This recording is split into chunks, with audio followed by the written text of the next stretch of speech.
तंदूर बदल कर मे हमाम गज इस्तेमाल तो हमाम गज मज थो मे नार जल यपर किन त्रो मे बानस मज फिश मसाल मर्चांगुन नून अदरक लहसुन पेस्ट बे सरख यम सारी चीज कर मे मिक्स पान वन बिल्कुल असल पठन तो अम पत आस मे यपर किन गाड़ थामज छलिस छकित साफ शफाफ पठ यमन गाड़न पे कोर मे ये मसाल एप्लाई बिल्कुल असल पठन अंदर किन तो नेबर किन यम ट्राउट गाड़ यमन मे तंदूरी फिश बनावन वन गो हको कुन ते गाड़ ये तंदूरी फिश बन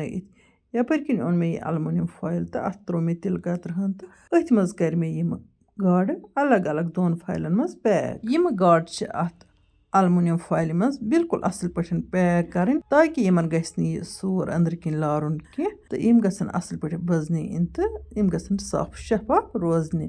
यपर किन वो यम त्रा मे ये नारस मज तल तो गस यमन नार रोजन असल पठ तो पेठ ते कह टाइम गसन पत वो तुम नार तो हना सतन हो लोगमुत तो गाड़ आसन बिल्कुल तैयार आमच तो गाड़न रस त पशपान तो ये अलमुनियम फॉइल सिपत अम सत गाड़ या कह चीज अत मज थो सह दजित हेकान की अगर तक ज्यादा टाइम लगे वन कर यपर किन गाड़ सर्व तो अस तुल यमन गाड़न हुंद लुत्फ ट्राउट गाड़न हज ज रेसिपी मे अक्स वीडियोस मज करम तुम शेयर सह वीडियो जायकास कश्मीरी किचन यूट्यूब चैनल तो फेसबुक पेजस पे अपलोड कर तमिस दिलचस्पी सह हेकि वुचित।